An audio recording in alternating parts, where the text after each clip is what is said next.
تفضل شيخنا نغسلوك اليوم ان شاء الله باش من بعد ما تغسلش.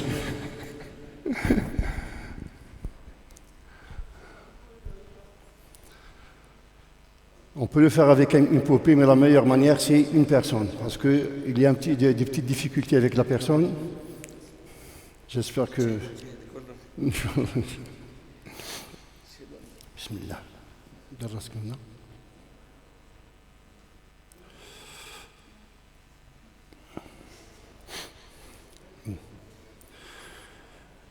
بسم الله الرحمن الرحيم والصلاة والسلام على سيد الأولين والآخرين سيدنا محمد وعلى آله وصحابته أجمعين. إذن الموت حق مكتوب على كل مخلوق. La mort est une vérité. Elle est écrite sur chaque créature. Allah il dit à Muhammad sallallahu alayhi wa sallam, la meilleure créature qui a marché sur cette terre, innaka mayyitun wa innahum mayyitun. Ô Muhammad, tu vas mourir et ils vont tous mourir. Donc, tous on va mourir. Et bien sûr, puisque parmi les droits du mort, il faut qu'on le lave. من بين الحقوق المسلم أنه يغسل إذا مات. فلا بد على المغسل أن يكون مؤمنا.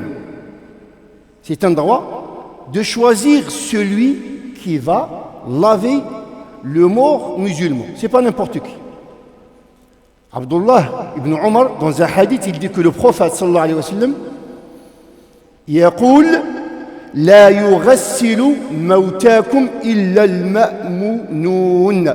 لا يغسل موتاكم إلا المأمونون. Dans ce hadith de Abdullah ibn Omar, il dit il ne lave vos morts, c'est-à-dire les croyants, sauf les gens qui sont honnêtes. Pourquoi? Parce qu'il y a des choses qui peut-être ils vont apparaître. هناك أشياء تظهر عيوب, des défauts, et peut-être des signes qui sont des mauvais signes. Et le croyant, il est obligé de garder le secret s'ils sont mauvais ces signes. Le prophète sallallahu alayhi wa sallam, il dit من غسل ميتا وستره غفر الله له 40 مرة. Le prophète il dit celui qui lave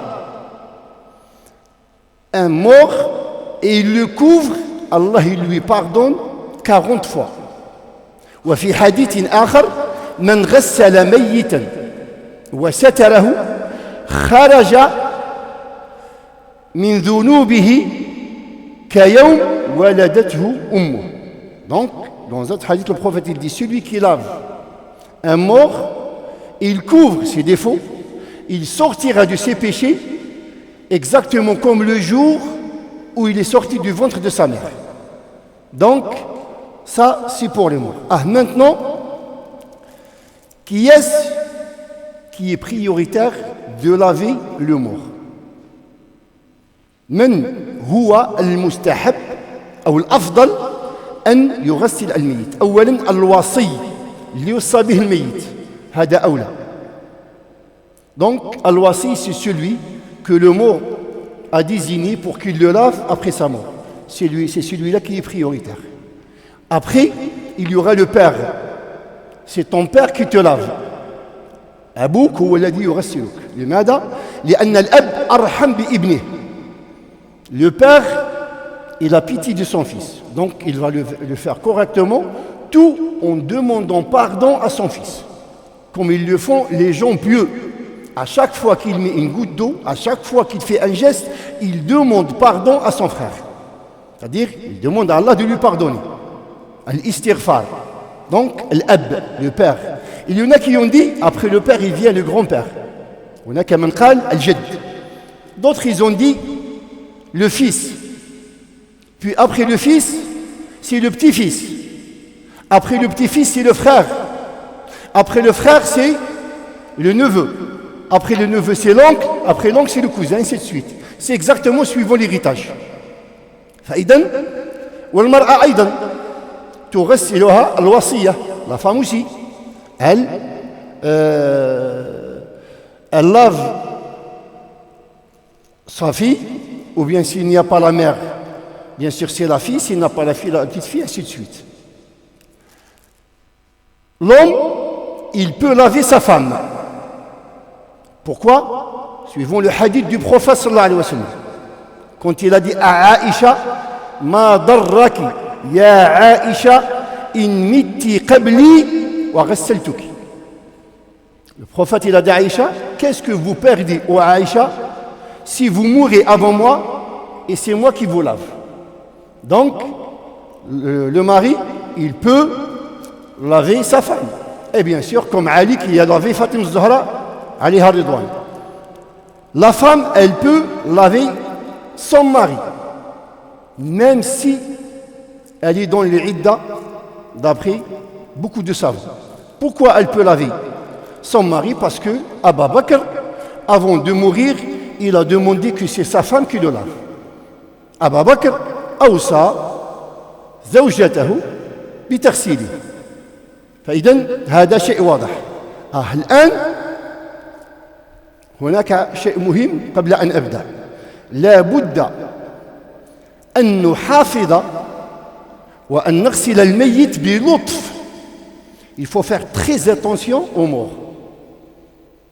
On doit se comporter avec lui comme s'il est vivant. Pourquoi? Parce que le prophète sallallahu alayhi wa sallam dit kasrul admi al-mayyit ka kasri admi al-hayy. Le prophète il dit si tu casses l'os d'un mort, c'est exactement comme si tu casses l'os d'un vivant. Et d'ailleurs, un compagnon, il était en train de creuser une tombe, sahabi, kan yahfar qabr. فجاء الرسول صلى الله عليه وسلم قبل أن ينتهي. Le prophète il est venu avant qu'il termine de creuser la tombe. Et quand il a terminé, il a trouvé un os. Avec les compagnons, il a trouvé un os dans la sous-terre. Il allait le casser. Le prophète il lui a dit non, ne le casse pas. Si tu le casses, c'est exactement comme si tu as cassé l'os d'un vivant. Il lui a dit, mets-le à l'extrémité de la tombe. Donc sur ça, je crois que j'ai été clair. La première des choses, il faut ceux qui assistent au lavage, c'est uniquement les gens qui vont faire le lavage. C'est-à-dire quelqu'un qui veut assister pour voir, non. Normalement, c'est un et un deuxième qui vous aide. Vous êtes deux. Si vous êtes trois, il n'y a pas de problème si vous avez besoin de deux personnes avec vous. Mais il faut que les gens qui rentrent et qui assistent au lavage mortuaire, c'est uniquement les gens qui sont bien sûr utiles, c'est-à-dire dont on a besoin.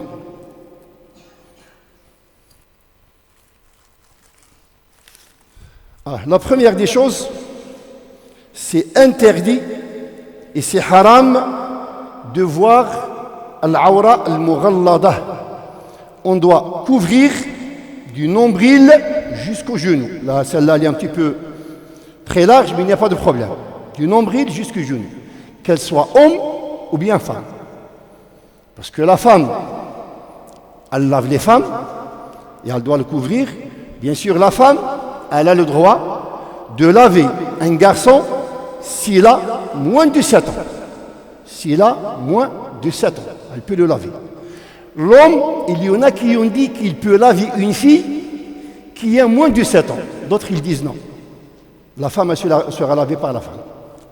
Donc, on le cache du nombril jusqu'au genou. Et bien sûr, on doit le déshabiller. Mais avant de le déshabiller, c'est bien de faire ce geste, essayer de fermer ses yeux et tout doucement, avec délicatesse, de serrer le menton, bien sûr, et de rester un petit peu, avec délicatesse. On retient les yeux fermés un petit instant, puis on fait ce geste. Normalement, je le fais de l'autre côté, mais pour que vous voyez. Donc, je fais ce geste. Il y en a qui ont rajouté un mustahab, un mendoub, mais vous pouvez ne pas le faire. Il y en a qui disent que c'est bien, avant de commencer, de plier sa main et de la remettre, de plier la gauche et de la remettre, pas tous, il y en a qui l'ont dit, comme ça on sera de plier son genou et de le remettre, de plier la gauche et de la remettre. Si vous faites ça, il n'y a pas de problème. Surtout s'il vient de mourir dans quelques instants, il n'y a pas de problème. Après, là, on doit le soulever un tout petit peu, voilà. Voilà, presque assis. Pas assis. Ah. Et tu serres son ventre tout en mettant le tuyau pour que s'il y a quelque chose, une najasa, elle disparaît. C'est-à-dire que tu fais couler beaucoup l'eau et tu serres son ventre tout doucement, le temps nécessaire. Il y en a des spécialistes, quand vous serez, Inch'Allah, vous avez de l'expérience, il y en a qui fait ça, et il le cale avec ça, et il met sa main et il commence à serrer tout, petit à petit.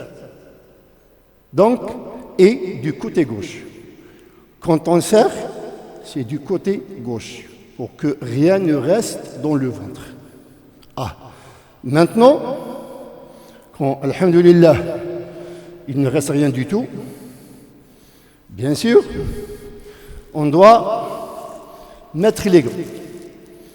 On n'a pas le droit de toucher ses parties intimes. هذا شيء حرام. أما جسده فمكروه. Il est détestable de toucher les autres parties, mais les parties intimes, ils sont haram. Donc, tu prends un gant.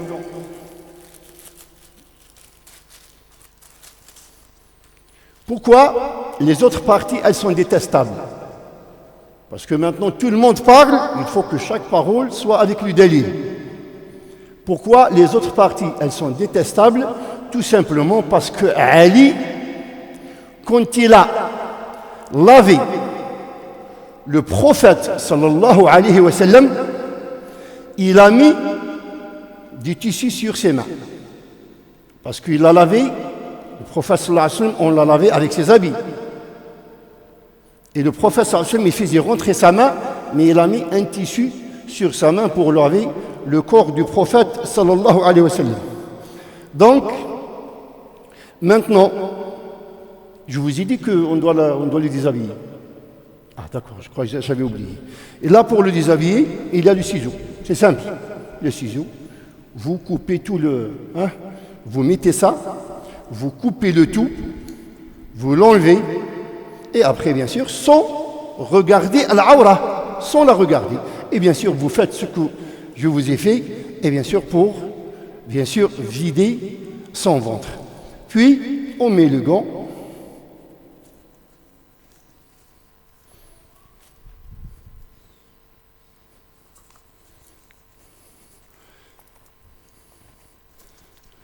Il est préférable, si vous voulez, pour l'awra al-mughallada, c'est-à-dire les parties intimes, c'est bien de faire ce que font les gens qui veulent faire vraiment la sunna. C'est pour ne rien sentir de la awra. Et bien sûr, vous avez un frère avec vous, le Hajiji par exemple. C'est très très simple. Tout d'abord, on le lave du haut. Ça c'est simple. On le lave. Il y en a qui ont dit de l'avant, l'awra, de l'avant, ils ont dit il est meilleur de la laver avec le dos de la main, pour ne rien sentir. Mais il n'y a pas de problème. Ça c'est dit mendoubat. Là, on va essayer de le faire tourner pour le laver en bas. Ah là, on ne va pas le faire du judo avec lui. Tu prends son pied. Là, on va le tourner du côté droit. Ah là, tu prends son pied droit. Bismillah, hop. Et tu le mets de ce côté. Et après, le frère, il vient ici, il prend sa main. Bien sûr, là, on ne peut pas le faire tourner parce qu'il va tomber. Mais dès que tu le mords, quand tu mets son pied surtout si tu le montes un petit peu encore plus, regarde. Tu le mets de cette manière, il prend la main droite et il le tourne. Il se tourne tout seul. Vous le lavez d'en bas, avec bien sûr le tissu. Si vous avez des difficultés, vous mettez un citra et lui, il peut, une fois qu'il est tourné, il reste tourné sur son côté, tu peux lever le pied et laver correctement. D'accord? Vous le lavez correctement, il n'y a aucun problème. Normalement, c'est de l'eau froide, sauf en cas de besoin.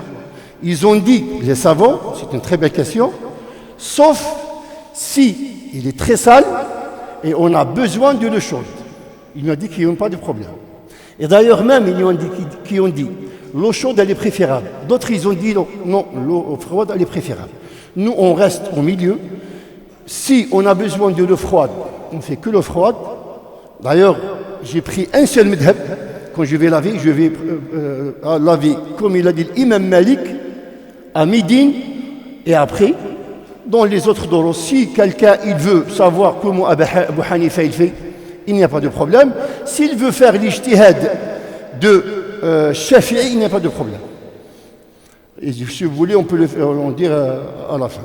Donc, là, alhamdoulilah, on l'a lavé en bas. Là, on doit, ça y est, on enlève ça. On doit commencer, bien sûr, par l'ablution. J'espère que j'ai rien oublié. Donc, on commence par l'ablution. Pourquoi on commence par l'ablution? Je sais que l'imam Abu Hanifa, il dit, il n'y a pas d'ablution puisqu'il est mort.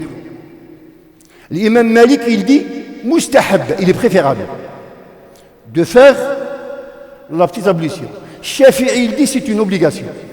Pourquoi? Tout simplement parce que le prophète, sallallahu alayhi wa sallam, il a dit aux femmes qui allaient laver sa fille, ibda'na bi mayamihin wa bi amakin al-wudu. Yani, le prophète il leur a dit, commencez par leur droite, quand ils ont lavé sa fille, Keltoum, quand elle est décédée, commencez par les côtés droits et commencez par les endroits de la petite ablution. Il n'y a exactement la même chose. C'est-à-dire là, on lave ses mains 3 fois. C'est comme tu fais le dos. Tu laves la main gauche 3 fois.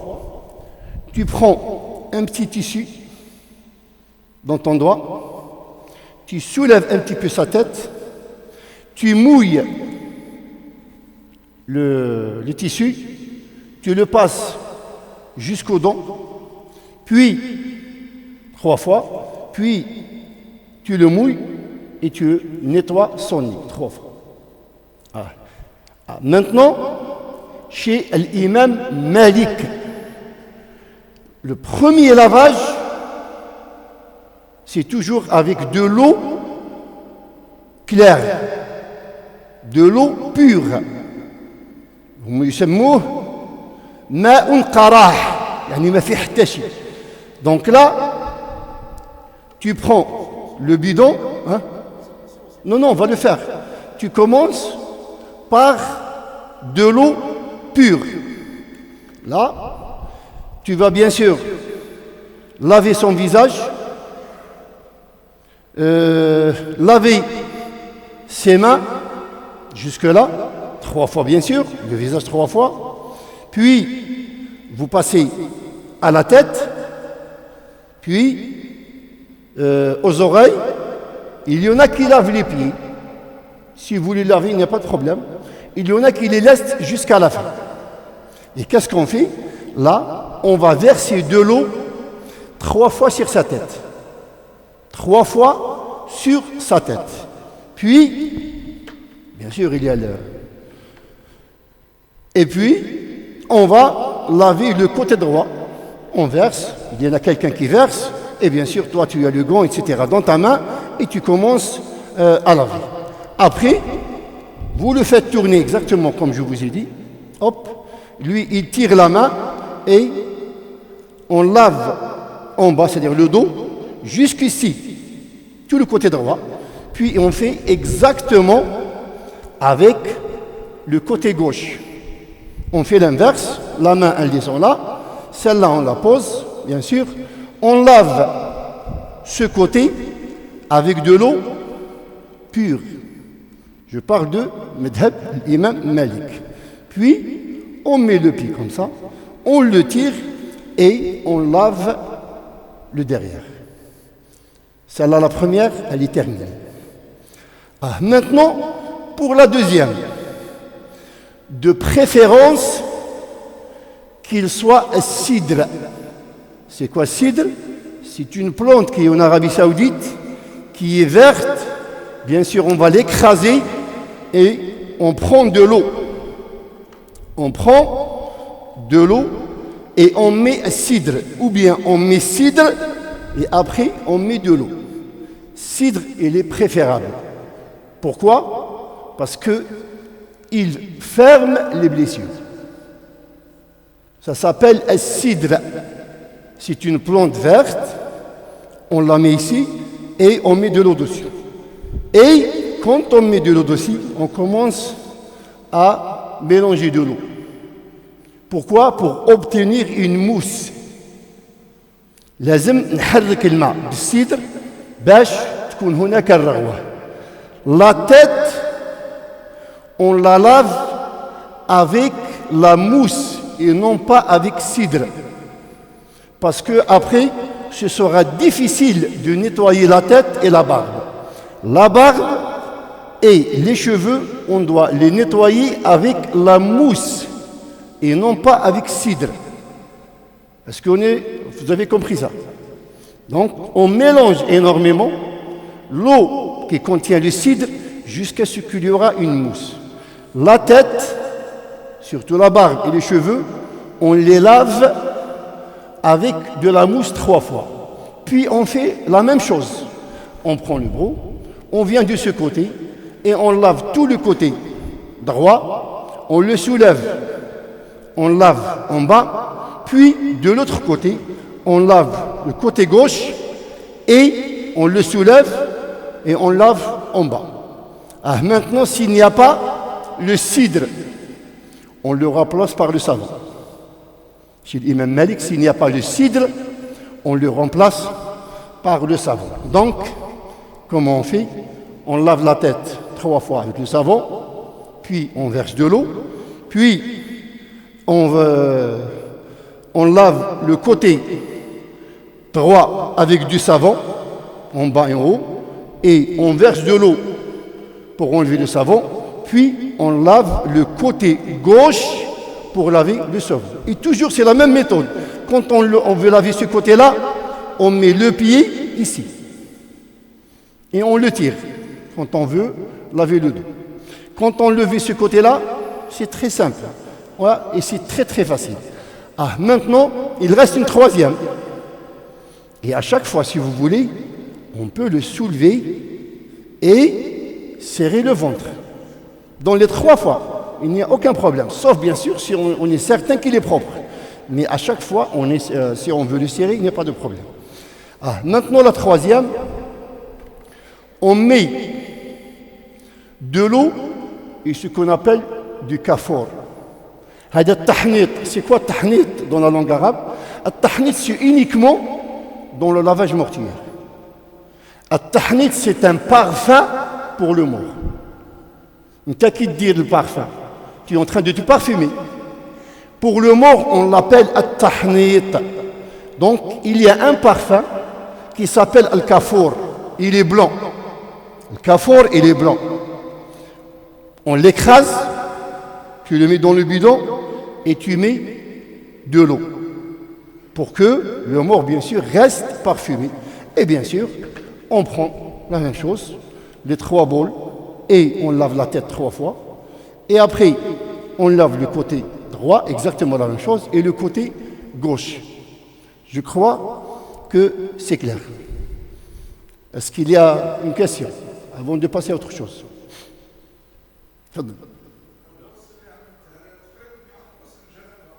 نعم نعم الغسل exactement comme الغسل الجنابة. La seule différence, c'est quand le ghusl janaba, toi tu le fais tout seul, Et bien sûr, quand tu le fais pour un morse, il y a une petite difficulté. C'est la même chose. Ah. Hein? نعم الوضوء non الغسل c'est pas 3 مرات non c'est uniquement la tête. L'ablution c'est 3 fois, c'est exactement comme la petite ablution. C'est exactement la petite ablution. La tête dans les 3 fois, que ce soit avec de l'eau, que ce soit avec cidre, que ce soit avec le kafour, la tête on la lave 3 fois. Et le côté droit directement jusque là et le côté gauche jusque là.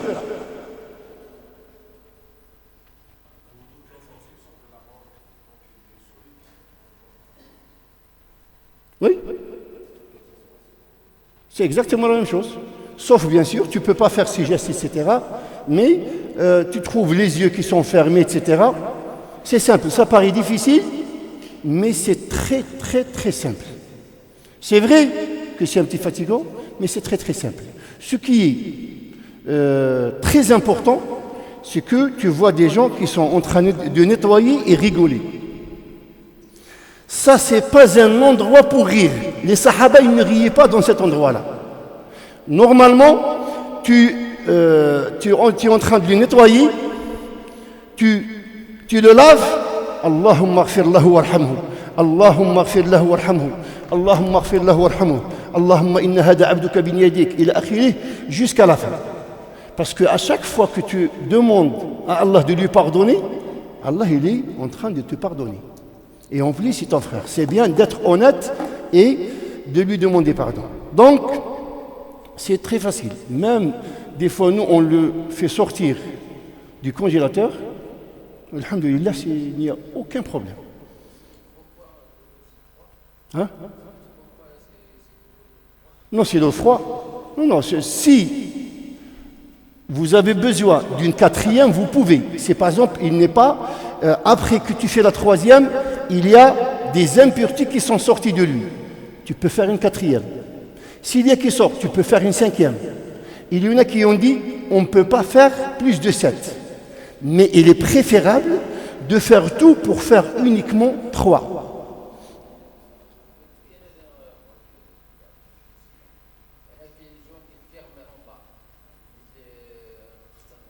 Non, ça on va en parler, Inch'Allah. Non, ça, on va en parler, Inch'Allah. Donc, تفضل.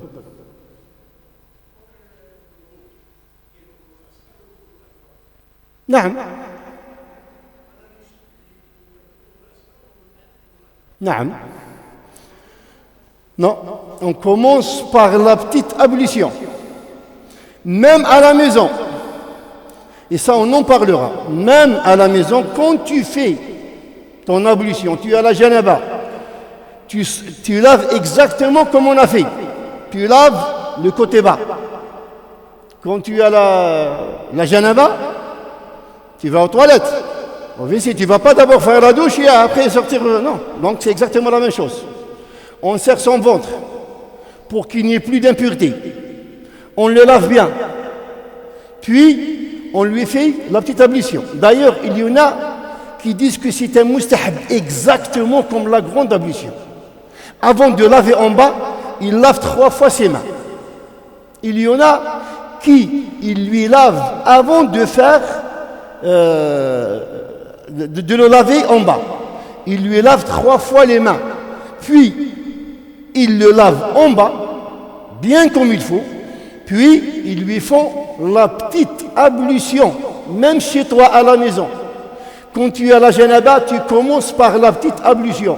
Tu rentres dans ta douche, tu laves très bien en bas, puis tu fais la petite ablution et tu laves 3 fois ta tête et hop, tu laves le côté droit et le côté gauche. Alhamdulillah, tu peux venir à la mosquée de Savigny Temple, présider la prière, Inch'Allah. Donc, là, on la lave. Non? Oui, on les lave. Non, soit tu fais la petite ablution. Quand tu fais la petite ablution, tu le laves avant de commencer la grande ablution. Sinon, tu les laisses. À la fin, tu vas les laver quand même. soit tu les as lavés avec la petite ablution, soit tu ne les as pas fait. À la fin, tu vas laver de ce côté. Bon, tu laves la tête 3 fois, et puis tu vas laver de là jusque là. Hein? Puis de là jusque là. Termine? Ah, maintenant, il lui a dit qu'après la 7e, si, bien sûr, il y a toujours des impuretés qui sortent, on prend du coton et on bouche les orifices, après les avoir parfumés. Oui, il y en a qui ont dit après la 7e, on ne continue pas. Si par exemple, il y a des impuretés qui sortent après la 3e, il y en a qui ont dit, tu peux faire la 4e. Et ça, c'était un hadith du prophète sallam. Levez-la de Keltoum, lavez-la 3 fois, sinon 5 fois, sinon 7 fois. Ça, c'est le hadith du prophète sallam. C'est pour ça qu'ils ont dit, on peut aller jusqu'à 7, mais il est préférable 3, s'il n'y a pas nécessité, bien sûr. Ah, donc, là, on a lavé le mort, il y a, alhamdoulilah, tout. Hein? Saboun, si. Le saboun, on a dit la 2e. Le Hajj n'était pas avec nous, je crois que c'est moi qui parle très fort. Hein? On a dit la première chez l'imam Malik. La première avec de l'eau pure. Il y en a qui ont dit qu'on commence par sidr. Mais j'ai pris une seule école pour ne pas vous perturber. L'imam Malik, la première avec de l'eau al-qarah. Et ça, c'est pas les Malikites, c'est l'imam Malik lui-même. Non, non, sidr, c'est pas sabou. Non, c'est une plante en Arabie Saoudite.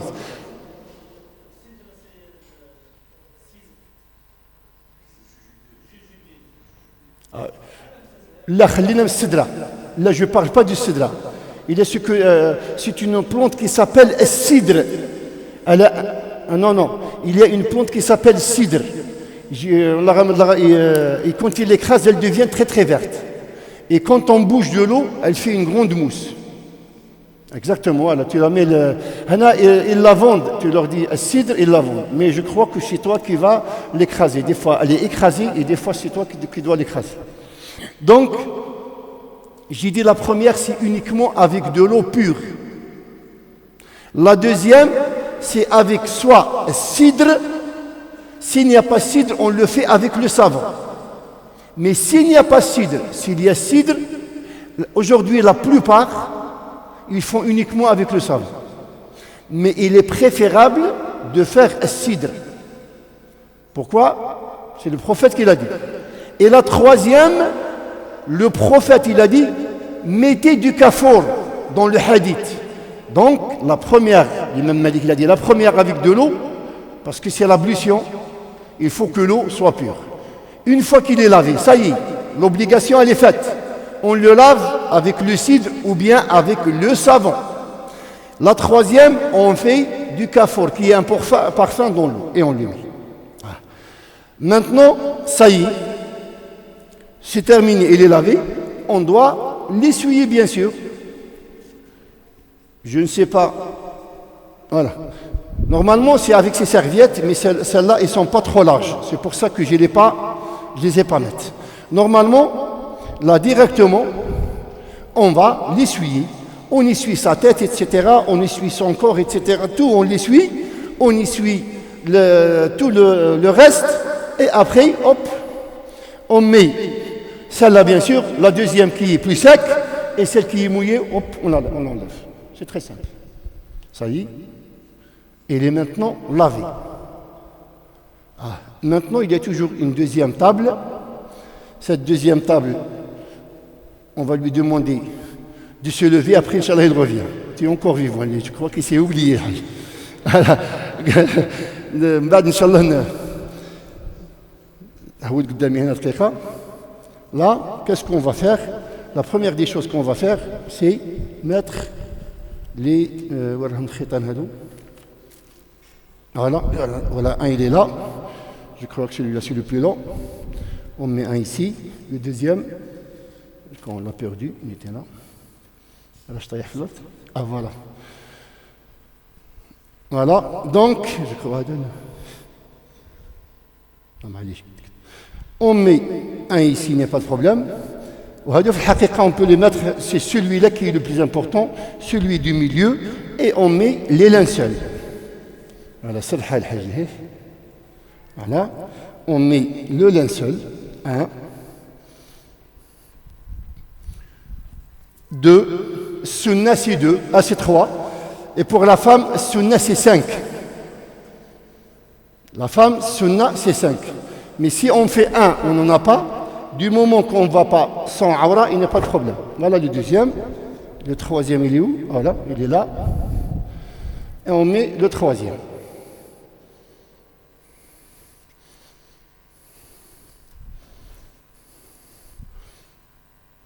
Voilà. Le Hajj, il avait un petit parfum, Naji, une bouteille de pain. Il y a un parfum. Voilà, il est là. Donc, alhamdoulilah, on parfume un petit peu. Et c'est bien qu'il y ait du kafur, qui est bien sûr bien écrasé, qu'on met sur le linceul.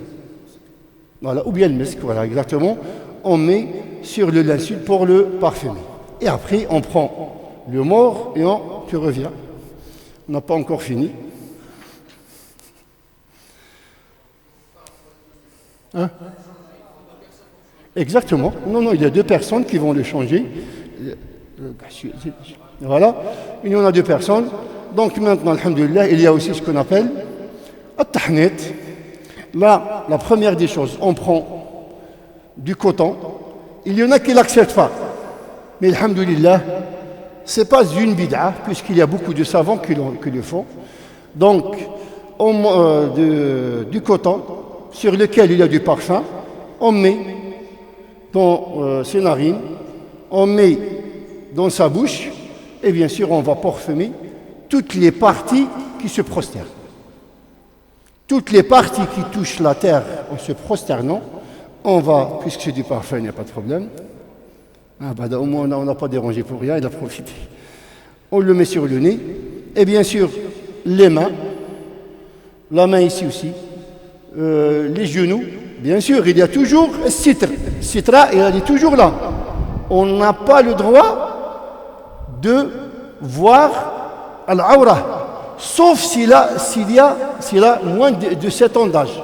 S'il a moins de 7 ans, il n'y a pas de problème. Parce qu'ils ont dit que ce n'est pas une awra. S'il a moins de 7 ans, il n'y a pas de problème. S'il a 7 ans et plus, on n'a pas le droit de voir du nombril jusqu'au genou. On n'a pas le droit. Là, tant qu'on n'a pas fait le linceul, il reste toujours. Elle reste toujours. On n'a pas le droit de voir. Le prophète sallallahu alayhi wa sallam, il dit, et tu n'as pas le droit de voir ni les cuisses d'un mort ni d'un vivant. Ça c'est le hadith du prophète sallallahu alayhi wa sallam. Il dit, il est interdit de voir les cuisses d'un mort ou d'un vivant. On n'a pas le droit de les voir. Donc là, une fois qu'on lui a mis le parfum partout, là, bien sûr, on va le couvrir. Ah, là tu patientes un petit peu. Il ne faut pas faire des cauchemars. Donc là, bien sûr, on va le couvrir. On fait monter l'autre, voilà. Et une fois que c'est un petit peu épais et qu'on ne voit pas, bien sûr, celle-là, on va tout doucement la retirer. Voilà. Et on termine avec ça. Voilà la troisième.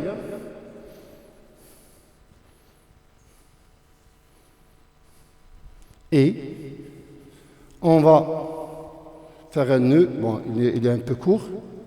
On le fait ici. On fait un ici dans sa tête et l'autre devant ses pieds ici. Et l'autre ici. Et, alhamdoulilah, on peut partir chez Allah tranquille. Il reste quelque chose, c'est la prière. La prière, bien sûr, il faudrait la sunna plus de 3 rangées. Le prophète sallallahu alayhi wa sallam, dans un hadith, il dit, celui qui assiste à sa prière, 40 croyants, ils vont tous intercéder pour lui. Et dans un hadith, celui qui assiste dans sa janaza, 100 croyants, les 100, ils vont intercéder pour lui. إذا حضروا 40 في الجنازة نتاعه، ال40 يشفعهم الله عز وجل فيه. وإذا حضروا 100 ال100 ربي يشفعهم فيه. ومن الأحسن نديروا 3 نتاع السطورة. La meilleure c'est de faire, même s'il y en a que par exemple une quinzaine, c'est bien de faire une rangée, c'est 3 rangées. Ce que faisait l'imam Malik à midi. Parce que celui qui a 3 rangées dans sa janaza, il mérite la miséricorde d'Allah subhanahu wa ta'ala. Maintenant la prière. Comment on fait la prière? Chez l'imam Malik et chez l'imam Abu Hanifa, il n'y a pas de Fatiha. Les 4 takbirat, c'est du dua. Et chez l'imam Malik, même si on lit la Fatiha, on doit la lire comme un dua. Chez l'imam Ibn Hanbal et l'imam Shafi'i, ils disent on doit, dans la première, lire la Fatiha. Ils ont pris le hadith du prophète sallallahu alayhi wa sallam, la salata illa bi fatihatil kitab.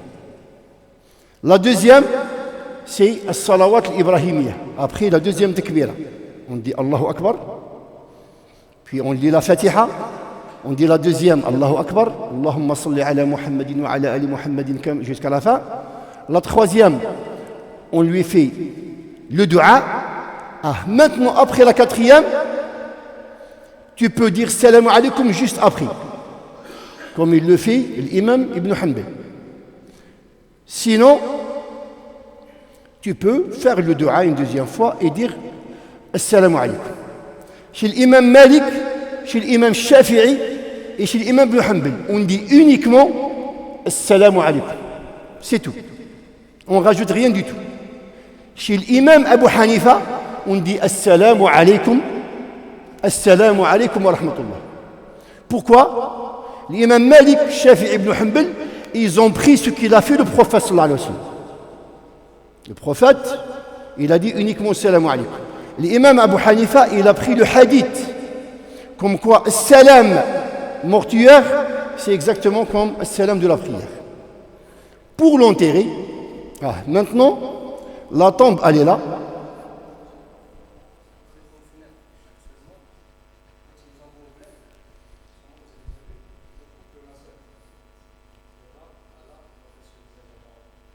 Là, non, tu m'as rappelé par d'autres choses que j'ai oubliées.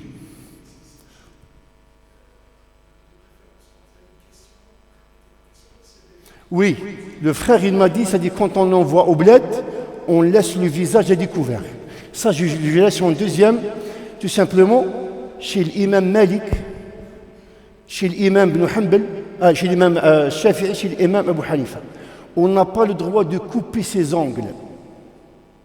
On n'a pas le droit de lui couper les moustaches. On n'a pas le droit de couper ses cheveux. Chez l'imam Malik, on n'a pas le droit de le peigner. On n'a pas le droit de le peigner. Maintenant, chez l'imam Ibn Hanbal, on peut lui couper les ongles. On peut lui raccourcir les moustaches. On peut lui couper un petit peu de la barbe. On peut lui couper un petit peu des cheveux. On peut le peigner. Mais si on le peigne, il y a des cheveux qui tombent. Ou bien que si tu lui coupes ses ongles, par exemple chez l'imam Malik, makrouh, détestable de lui couper les ongles. Mais s'il y a un ongle cassé, même chez l'imam Malik, on l'enlève. Mais les 4, s'il y a un cheveu qui tombe de sa tête, qui tombe de sa barbe, qui tombe de ses ongles, on doit l'enterrer avec lui. Ah ben oui. مشط له شعره وتحت شعره ردها له خليها تدفن معه. D'accord? Tu lui as suivi l'imam Ibn Hanbal, il n'y a pas de problème. Tu lui as comment dirais-je, tu lui as peigné la tête, il a des cheveux qui sont tombés, tu lui as fait. Pour les femmes, c'est bien quand on comment on dit, les tresses, voilà. C'est bien pour la femme, quand elle la lave et elle termine, elle lui met 3 tresses. 3, 1, 2, 3, et il la laisse derrière son dos. 1, 2 et 3. 3 tresses. Pour ça, le visage découvert, il n'y a aucun problème. Il n'y a aucun problème. Il y en a même qui oui, le henna, il n'y a pas de problème. C'est exactement comme le parfum. Hein?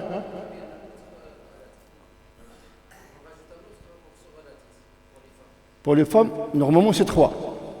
Ah, c'est pourquoi? C'est pour le. Non, il y en a qui, c'est-à-dire la sunna, c'est 5. Il y en a qui, même pour les hommes, ils mettent du coton en bas. Mais d'autres savants, ils ont dit, il n'y a aucun délit sur ça. Moi, c'est-à-dire, je ne veux pas rentrer dans des choses où il y a une divergence. Comme ça, je vous dis, sur les choses sur lesquelles il y a un consensus. C'est-à-dire, les gens, ils sont d'accord. Mais si tu veux faire du coton, il y en a qui mettent du coton sur le linceul, ici, sur le dos, etc. D'autres, ils ont dit, il n'y a pas de délit. Même pour le coton dans le nez. Mais ça ne fait rien. Puisque maintenant, tous les gens, ils le font, ils l'ont accepté, il n'y a pas de problème. Et pour le parfum. Hein? Donc, tu le gardes dans l'héritage. Non, bien sûr, tu l'enlèves. Hein? Les dents en or. Moi, le dentier, bien sûr, tu vas l'enlever. Le dentier, tu l'enlèves. Les dents en or, s'il y a quelqu'un, parce que chez l'imam Malik, il permet les dents en or. Pour quelqu'un, c'est-à-dire s'il n'accepte pas les autres dons, c'est-à-dire en ivoire ou bien en argent, il y en a qui n'acceptent pas. Il a dit, c'est une daroura, on peut lui faire les dons en or. Si les héritiers, ils le demandent, on ramène un spécialiste qui les enlève avec délicatesse. On ramène un dentiste. C'est si les héritiers le demandent. Hein? Non, c'est-à-dire s'il y a des choses qui couvrent, il n'y a pas de problème. Ça, c'est le strict minimum. C'est-à-dire si par exemple moi je veux faire 5 pour lui, il n'y a pas de problème. Non, toute chose qui n'est pas interdite, il n'y a pas de problème. Mais c'est-à-dire la chose qui n'est pas bien, c'est le gaspillage. Si ce pantalon, les vivants, ils ont besoin de son pantalon plus que le mort, c'est pour les vivants. Parce que les vivants, le prophète, il nous a dit 3 la sunna, 3 linceuls pour l'homme, 5 linceuls pour la femme.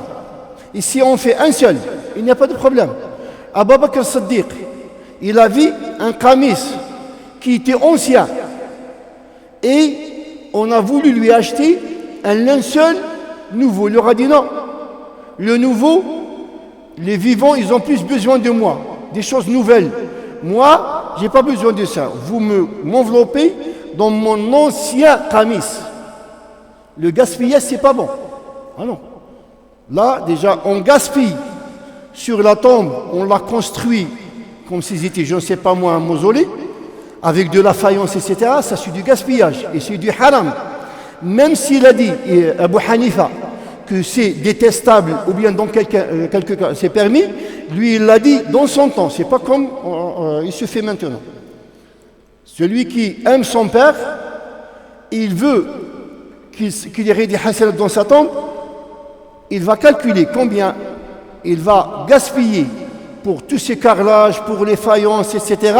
Et il le donne à un pauvre qui n'a rien du tout. Ça, c'est bénéfique pour son père. Mais sinon, l'écraser sous une dalle, ça n'a rien du tout. Ah, donc maintenant, pour l'enterrement. L'enterrement, le mort, il faut qu'il soit en face de la Qibla. Il faut qu'il soit en face de la Qibla. Chez l'imam Malik, bon, puisque la Qibla est par là, chez l'imam Malik et l'imam Abu Hanifa, même si on a enterré le mort et on ne l'a pas enterré en face de la Qibla et on n'a pas encore mis de la terre sur lui, on doit le sortir et le diriger vers la Qibla. Chez l'imam Shafi'i et l'imam Ibn Hanbal, qui est suivi par les salafistes, qui est, il prend le texte intégralement. L'imam Ibn Hanbal, il te dit, si tu as enterré un mort et tu as mis de la terre sur lui et tu t'es rendu compte qu'il n'est pas en face de la Qibla, tu enlèves la terre. Si c'est le premier, deuxième, troisième jour, tu enlèves la terre et tu le mets en face de la Qibla. Dans les pays musulmans, il n'y a pas de problème. Il est sur sa droite. Il est là, sa tête ici, sur son côté droit, en face de la Qibla. Ça c'est clair, il n'y a pas de problème. Maintenant, ici en France, il est dans une caisse. Il est sur le dos. Comment on le fait? Oui. Ah oui. Ah oui. Ah oui, oui. فَوَلُّوا وُجُوهَكُمْ شَطْرَ الْمَسْجِدِ الْحَرَامِ.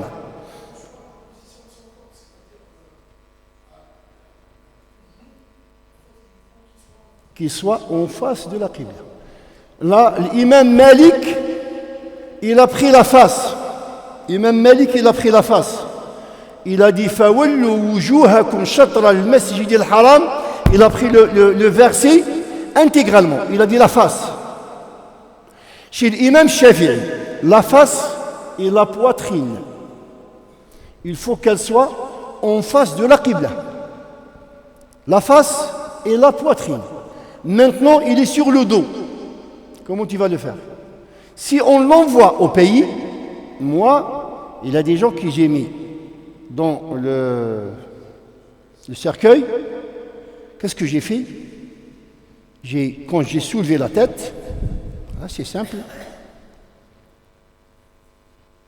je l'ai calé et je l'ai tourné. Il m'a dit, monsieur, pourquoi? Je lui ai dit, c'est notre religion. Il va au pays et nous, c'est une obligation qu'il doit se diriger vers la Qibla. Je l'ai enlevé et j'ai mis un tout petit quelque chose ici et il a été en face. Celui qui va être enterré ici, je le laisse, exactement la même chose. Et bien sûr, comment on fait? Celui qui va l'enterrer, la sunna, c'est que tout son corps, il passe sur la tombe avant de descendre. C'est-à-dire la tête là, on va la passer d'ici, hop, il va passer sur toute la tombe. Et après, on prend, et ceux qui prennent, qui le descendent, ils le descendent, voilà, de ce côté, la face de ce côté, en le descendant, en disant Bismillah wa ala sunnati rasulillah. Ou bien, on dit Bismillah wa ala millati rasulillah. Ce sont les deux paroles qui étaient dites par les compagnons du prophète sallallahu alayhi wa sallam. Bismillah wa ala millati rasulillah. Ou bien Bismillah wa ala sunnati rasulillah. On l'a descendu dans la tombe. Maintenant, celui qui veut faire la sunna, il y a une sunna qui a fait le prophète sallallahu alayhi wa sallam quand il a enterré sa fille, Keltoum. Il a pris une poignée de terre, il l'a jetée, il a dit Minha khalaqnakum. Il a pris une deuxième, il l'a jetée, il a dit Wa fiha nu'idukum. Il a pris une troisième, il l'a jetée, et il a dit Wa minha nukhrijukum taratan ukhra.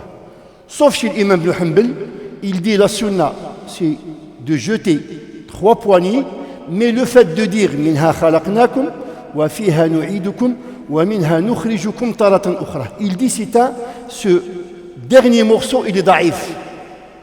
Il n'est pas authentique.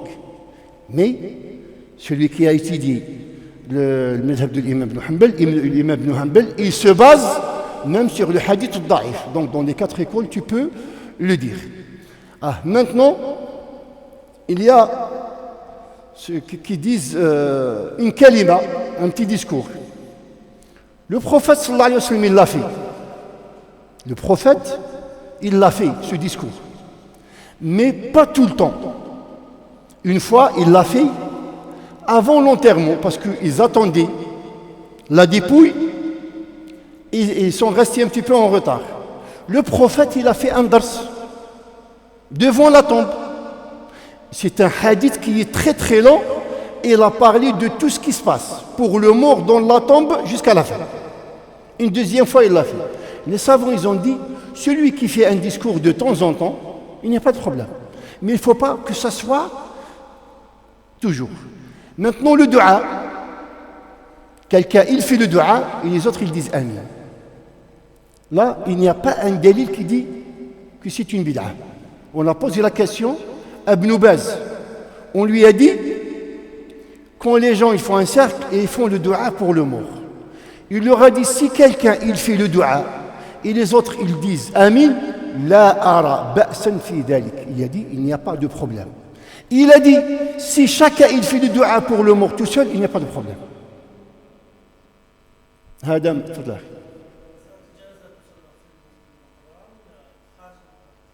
لا هي صلاة الجنازة تصلى في المسجد وتصلى خارج المقبرة وهناك قال حتى هناك مكان في المقبرة ولكن تصلى حتى في المسجد.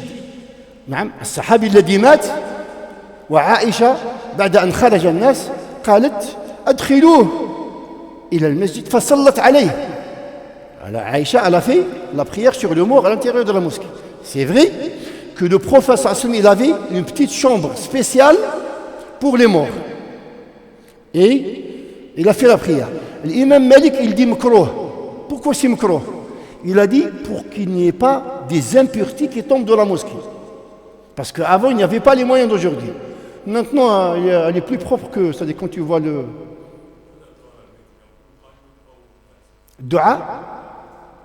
لا لا حتى قائما لا لا قائما نعم قائما وتدعو إلى الله عز وجل كاش مشكل إنه تدعو que ce soit قائما أو جالسا فهذا لا بأس إذا حضر القلب فالهيئة لا تهم أن يكون قلبك معلق بالله عز وجل فذلك الدعاء المستجاب كما قال عمر أنا لا يهمني الإجابة وإنما أنا أعرف الدعاء الذي يستجاب. Donc le frère il a dit est-ce qu'on fait le dua debout ou bien assis? C'est pas le plus important. Le plus important, est-ce que le cœur il est présent, oui ou non? Quand le cœur il est présent, c'est là où le dua il est exaucé comme il a dit Omar al-Khattab. Il a dit moi je ne m'inquiète pas pour la réponse du dua. Moi je m'inquiète par moi-même. Je sais quand est-ce le dua il est exaucé. Et comme il a dit Abdullah Sakandari, il a dit quand Allah il veut te donner ou bien il veut lui pardonner, il te donne ce khushu', cette présence dans le dua. Quand tu vois ce khushu', ou bien tu es dedans, ou bien c'est ton père, ou bien c'est ton fils, et tu es dedans à l'intérieur, il faut que tu saches que c'est Allah subhanahu wa ta'ala qui a vibré ton cœur pour qu'Allah lui pardonne, pour qu'il te donne les hasanat et lui pardonne.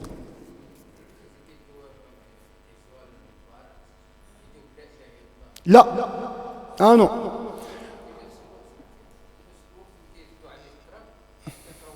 Non. Quand on va, tu marches derrière le mot, le silence total. On a le droit de dire ni la ilaha illallah, ni Allahu Akbar, ni rien du tout.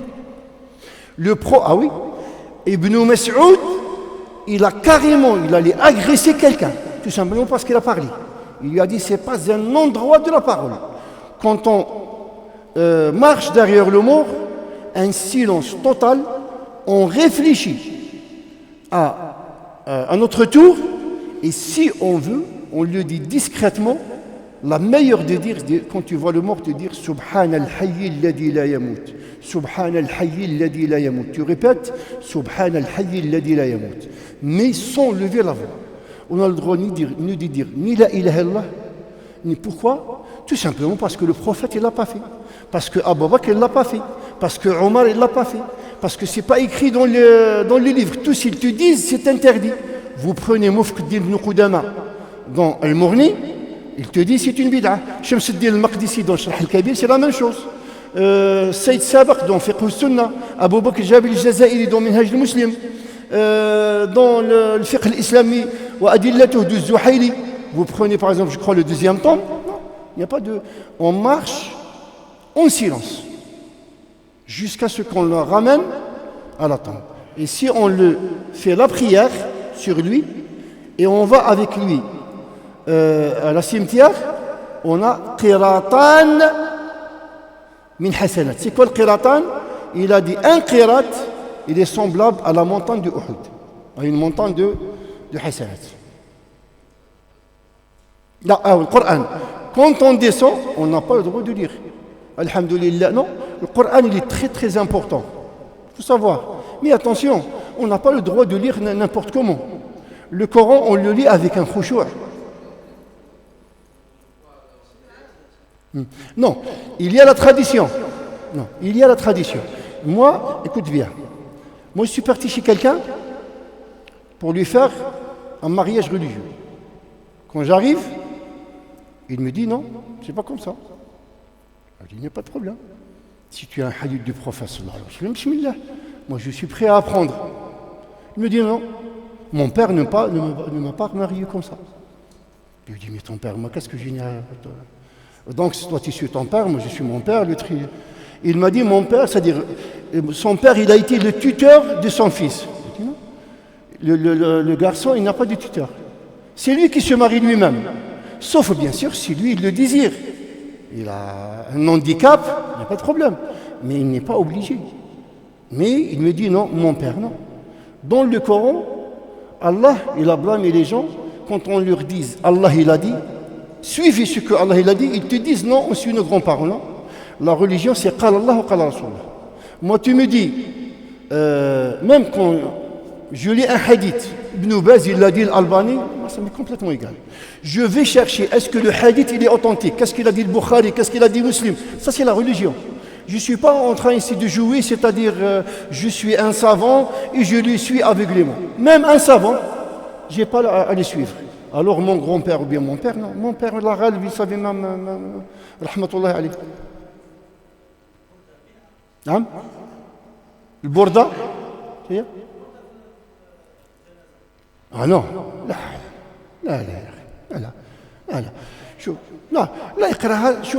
ce qu'ils font, ça c'est leur problème. Il y a des gens maintenant qui ont des adorations qui est contraire à l'islam. Maintenant, il y a beaucoup de groupes. Chacun, il a suivi un savant. Moi, vous venez chez moi, vous trouvez les livres d'Ibn Baz. Mais ce n'est pas mon message Ibn Baz, comme ils le font les gens. L'Albani, c'est un savant, je prends le hadith. S'il contredit le Bukhari, moi je suis le Bukhari ou Muslim. Je laisse Salaf Salih et je vais au XXe siècle. Il y en a qui te disent le Medkhali, je ne sais pas quoi.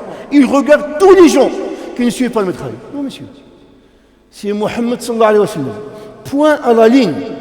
Ah, maintenant, il lit le Bourda. Il y a beaucoup de groupes. Moi, le prophète, il m'a dit qu'il y a 73 firqa. Comme ils le disent. Malgré que le hadith, il y en a qui ne l'acceptent pas. Il y en a qui ont dit que c'est un hadith qui n'existe même pas. Bon, bref, on ne rentre pas de ça. C'est qui? Admettons que le hadith il est authentique. C'est celui qui est dans la nation de Mohammed sallallahu alayhi wa sallam. C'est celui qui est dans la nation de Mohammed sallallahu alayhi wa sallam. C'est celui qui te dit je suis musulman. Je suis le prophète sallallahu alayhi wa sallam. Tous les savants, même Imam Malik, Shafi'i ibn Hanbal. Moi je ne suis pas en train de suivre l'imam Malik.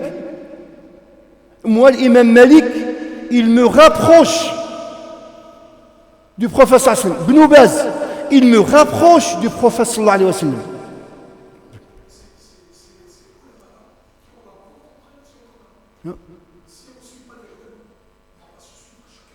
Non, tu suis les savants.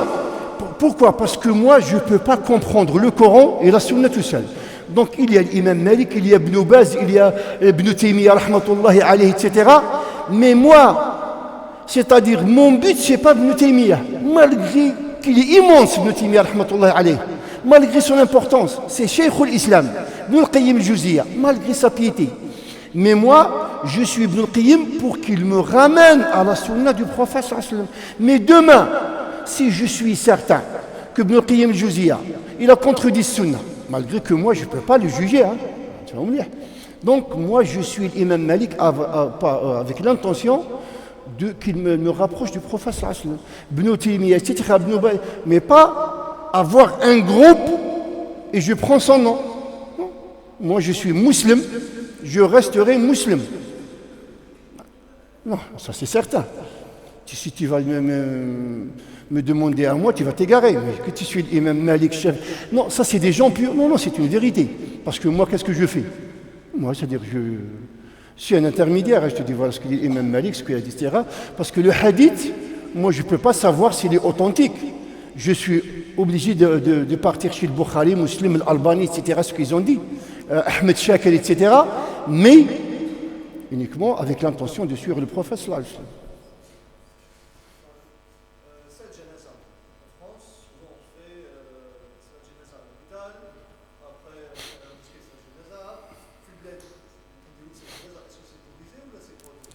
Là, chez l'imam Malik, il y a une seule janaza. Chez l'imam Malik. Chez d'autres, ils te disent, il n'y a pas de problème. Puisque le prophète sallallahu alayhi wa sallam, il avait une femme qui a été enterrée. C'est une femme qui s'occupait de la mosquée. Le prophète, il était endormi, elle est morte, ils l'ont lavée, ils ont fait salat al-janaza, ils l'ont enterrée. Le prophète, quand il s'est levé, il leur a dit à Aliou, ils lui ont dit, Rasulallah, elle est morte. Pourquoi vous ne m'avez pas réveillé? On n'a pas voulu vous déranger. Il est parti devant sa tombe, et il a fait la prière mortuaire. Qui m'a dit, est-ce qu'on peut la prière mortuaire à la cimetière, sur la tombe de cette femme.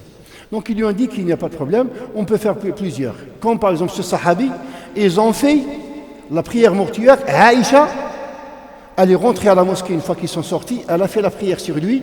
Une deuxième épouse du prophète, elle est rentrée, elle a fait la prière sur lui. Donc, cela bien, il n'y a pas de problème. Je crois qu'on le... Hein? Non. Là, il peut lever, ça y est. Non.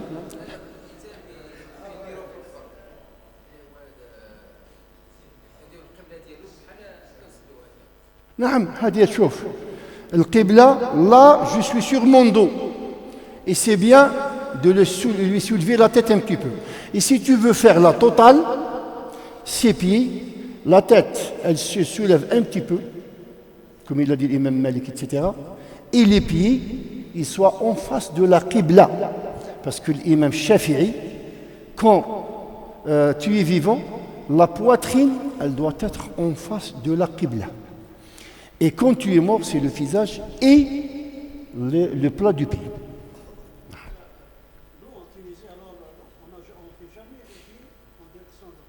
Oui, parce que l'imam Malik, il dit que la face. Comment ça? Le plier? Quand vous enterrez là-bas, ou bien...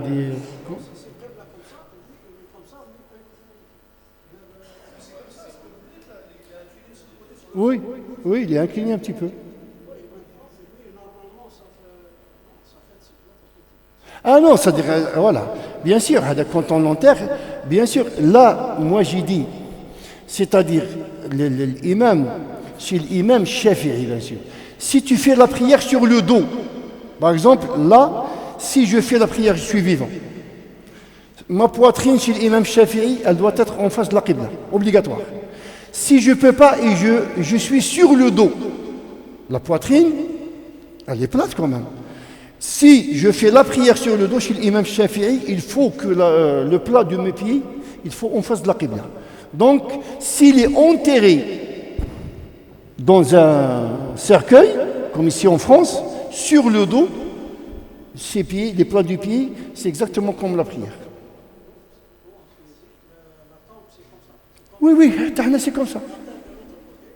Oui, oui. Là, mais ce n'est pas en Tunisie. Partout, la meilleure manière, c'est qu'il soit sur son côté droit. À droite, tout le corps, c'est-à-dire le visage, la poitrine en face de la qibla. Oui. Oui, oui, c'est dans le côté droit. Mais là on ne peut pas parce qu'il est sur le dos. Là, on parle en France. Mais au bled, c'est facile. Hein? Ah oui. Il y a une sœur aussi qui m'a mis, c'est un petit peu long, je ne sais pas.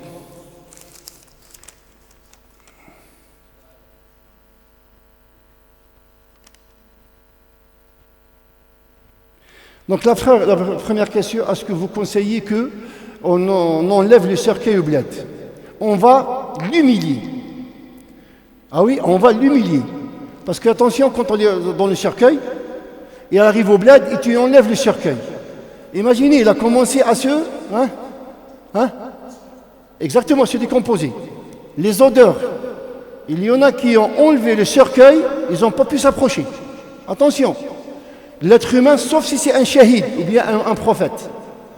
L'être humain, moi je vous garantis, un imam dans une ville un petit peu lointaine d'ici, il m'a appelé parce que en Tunisie, c'est le consulat qui s'occupe.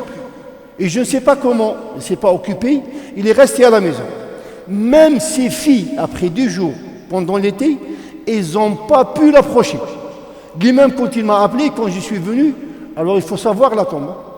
Il faut savoir la tombe. C'est-à-dire, il faut vraiment vous forcer pour le laver. Sinon, personne ne le lave. Donc, il vaut mieux, quand il part, le mettre avec son cercueil.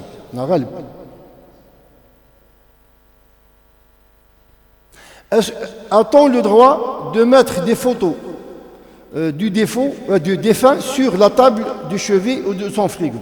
Là, justement, il y en a qui ont dit c'est détestable. Pourquoi c'est détestable? Tout simplement parce que le prophète, il dit la ta'ziyata ba'da talat. Le prophète, il dit il n'y a pas de condoléances après 3 jours. Pourquoi? Pour ne pas réveiller les sentiments de la famille une fois qu'ils ont oublié. Maintenant, vous allez, si vous le faites et vous faites le dua, il n'y a pas de problème. Mais à chaque fois, vous allez vous attrister. Donc, il y en a, surtout les savants de l'Arabie Saoudite, ils détestent ça. Mais ils n'ont pas dit que c'est carrément interdit.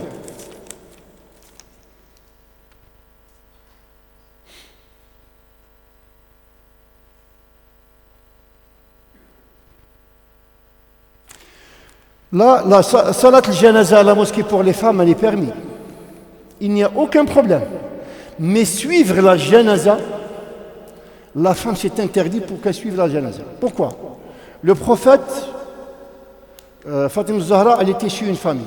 Il lui a dit, où vous étiez à Fatima Zahra? Elle lui a dit, Ya Rasulallah, j'étais chez telle famille, ils avaient un mort. Il lui a dit, Ya Fatima Zahra, est-ce que vous avez marché dans la janaza? Il lui a dit, non, Ya Rasulallah. Il lui a dit, si vous avez marché dans la janaza, vous n'allez jamais sentir l'odeur du paradis.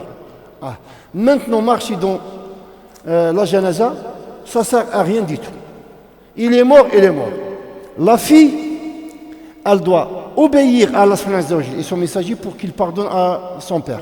Et vous connaissez cette histoire de cette femme, son mari, il a voyagé, il lui a dit, tu ne sors pas de la maison. Le temps du prophète. Cette femme, elle n'est pas sortie. Son père, il est décédé. On lui a dit, ton père, il est décédé, vous allez lui rendre une dernière visite chez lui. Il leur a dit, mon mari lui a dit, vous ne sortez pas de la maison. Et quand il est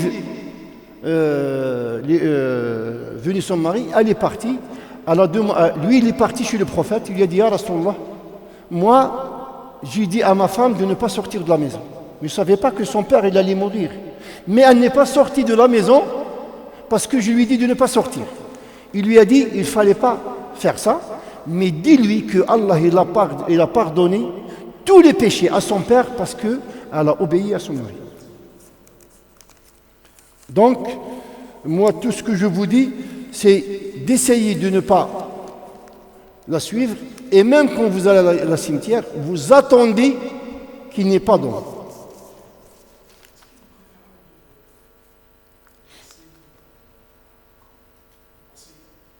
Ah oui. Non, tu peux faire une wasiya, normalement tu dois écrire. J'ai telle dette, etc. Par exemple, donner ceci à, etc. Tu dois écrire.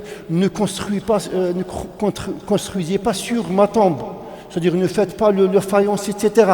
Ne criez pas après ma mort. Ne faites pas la fête du 7e jour. Ne faites pas le 40e jour. Ne déchirez pas les cheveux. Ne faites pas quelque chose qui ne plaît pas à Allah subhanahu wa ta'ala. Et bien sûr, enterrez-moi au pays. Pourquoi pas? Ah non, 40 jours, ça n'existe pas. Le 40e jour, ce n'est même pas de l'islam. C'est une autre communauté qui disent que l'âme, elle reste ici, elle salue, je ne sais pas, le Hajj, elle salue l'autre, etc. 40 jours, elle est là. Puis elle voit un tunnel, et elle rentre sur ce tunnel, et elle voit la lumière, et elle va monter dans le grand paradis de...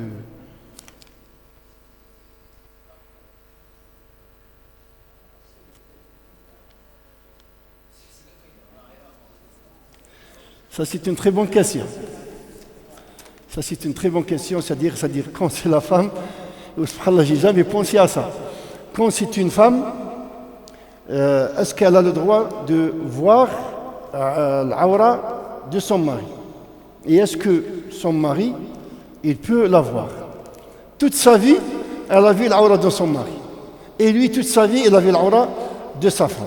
C'est bien de cacher, mais s'il le fait, il n'y a pas de problème puisque c'est sa femme. Sauf bien sûr Abu Hanifa qui dit que la mort, elle sépare les deux. Mais les autres, ils disent non, il n'y a pas de problème. C'est-à-dire si elle le voit, mais c'est bien de cacher, mais si elle le voit, il n'y a pas de problème. Là, pour la sœur, elle est un petit peu, je ne sais pas, non,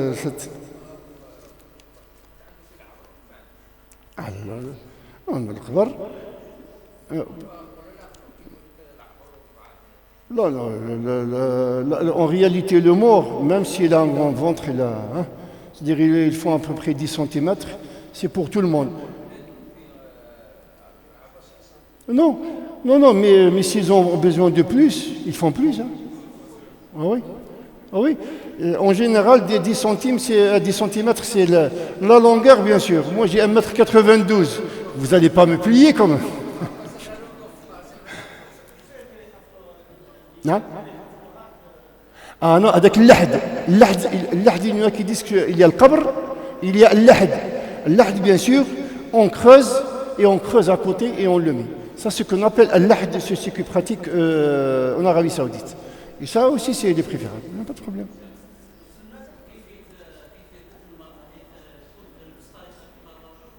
نعم non المرأة نفس الطريقة إلا فقط المرأة الذين يدفنونهم محارمها ويسترونها exactement هنا يستروا المرأة والمحارم يدفنونها بنفس الطريقة إلا هناك الستر زيادة والمحارم ثانية donc la femme c'est la même chose comme l'homme seulement la femme on couvre le corps et ceux qui la descendent dans la tombe ce sont bien sûr ses proches c'est-à-dire al-maharim ce qu'on appelle.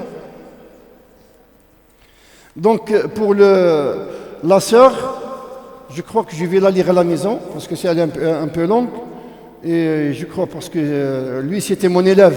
Hein? Voilà, bien la semaine prochaine. Et puisque lui, je sais qu'il a mon téléphone, vous pouvez me téléphoner, il n'y a pas de problème. Sinon, ce sera pour la semaine prochaine.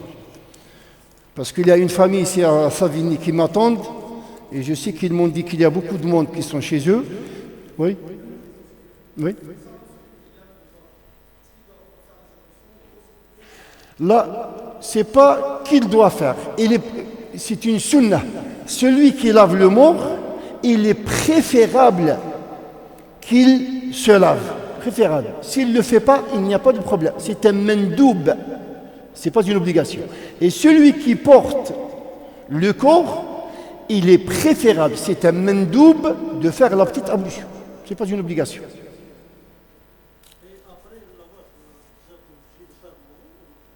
Non, si tu le veux. Si tu le veux. C'est un mustahab. Pourquoi? Parce que tu n'as pas touché avec ta main. Tu as touché avec un ha'il. Mais il est préférable de le faire.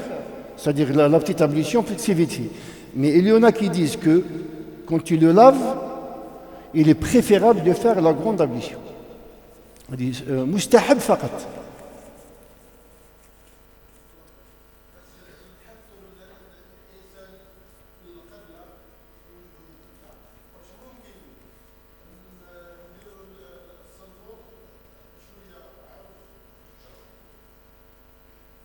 واه لا تدور لها غير وجهه ما تعوجها الصندوق لا والو vous lui tournez le visage c'est tout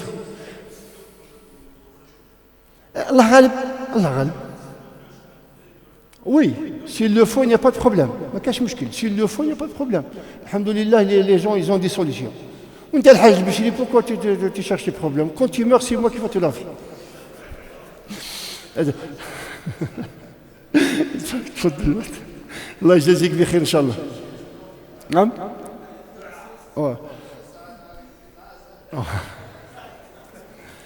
اذا ما فيش سؤال اذا ولا on doit l'attendre donc oui. Là, l'Awaïl, les anciens, ils ont dit que celui qui lave, il est préférable. As-sunnah, c'est qu'il le fait les wajhillah.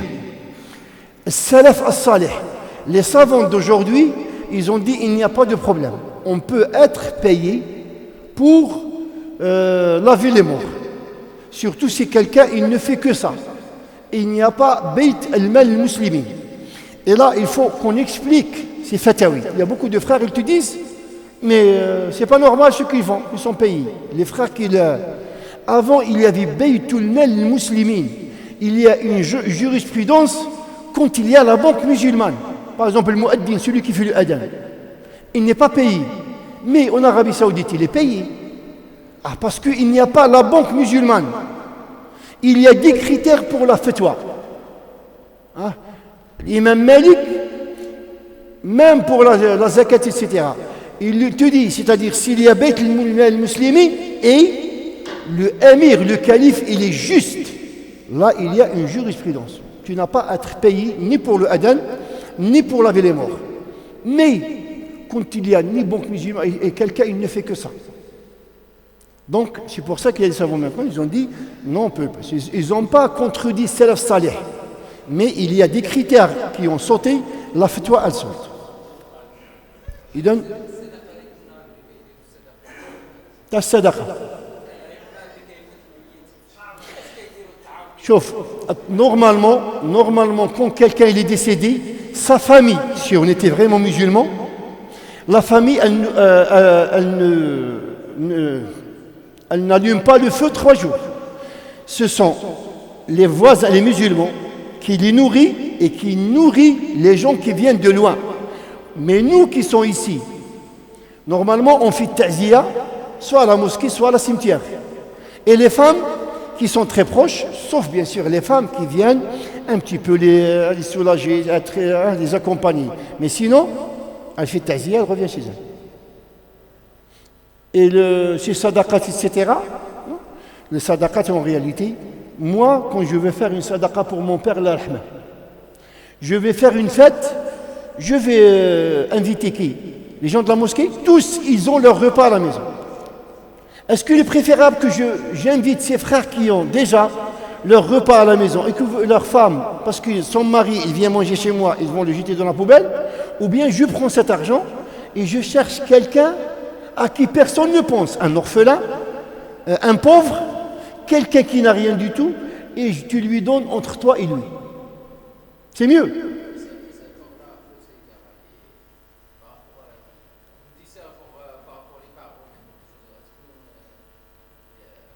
Ah oui, oui, ah oui. Si tu me les donnes à moi, ils arriveront à vivre. Je plaise. Oui, ils arrivent. Son fils pour ton père. Ton père, il est mort. Tu lui dis Coran, il a dit hasanat. Tu donnes une sadaqa, il a dit hasanat. Parce que c'est les 3 choses qu'il reste même après sa mort. Et je m'excuse de la sœur, Inch'Allah. Mais Inch'Allah, je vais la lire tranquillement à la maison. Je vais la lire, Inch'Allah. Donc, voilà, barakallahu fik. Allahumma ya Rabb al-alamin. Allahumma arham mawtana. Warham mawta al-muslimin. Allahumma arham kulla man shahida laka bil-wahdaniyah. ولعبدك بالرسالة ومات على ذلك اللهم ارحمهم واغفر لهم وتجاوز عن سيئاتهم اللهم اجعل قبورهم رياض من رياض الجنة ولا تجعلها عليهم حفرا من النيران يا رب العالمين اللهم جازهم بالحسنة إحسانا وبالسيئات عفوا وغفرانا حتى يكونوا في قبورهم من المطمئنين ويوم يقوم الأشهاد من الآمنين برحمتك يا أرحم الراحمين اللهم يا رب العالمين لا تحرمنا أجرهم ولا تفتنا بعدهم. اللهم ارحمنا إذا عجز دواء الطبيب. اللهم ارحمنا يوم لا ينفع بكاء الحبيب ولا دهشة القريب برحمتك يا أرحم الراحمين. اللهم ارحمنا إذا غسلونا، وارحمنا يا ربنا إذا كفنونا وعلى الأكتاف حملونا إلى المساجد ليصلوا علينا، ثم إلى القبور فرادى ساروا بنا، ثم في بطنها أغلقوا بابها علينا. اللهم ارحمنا يا رب العالمين، وثبتنا عند سؤال منكر ونكير، واجعل قبورنا روضة من رياض الجنة، وارحمنا قبل الموت، واسترنا وارحمنا بعد الموت يا رب العالمين. وصلى اللهم وبارك على سيدنا محمد وعلى آله وصحبه أجمعين.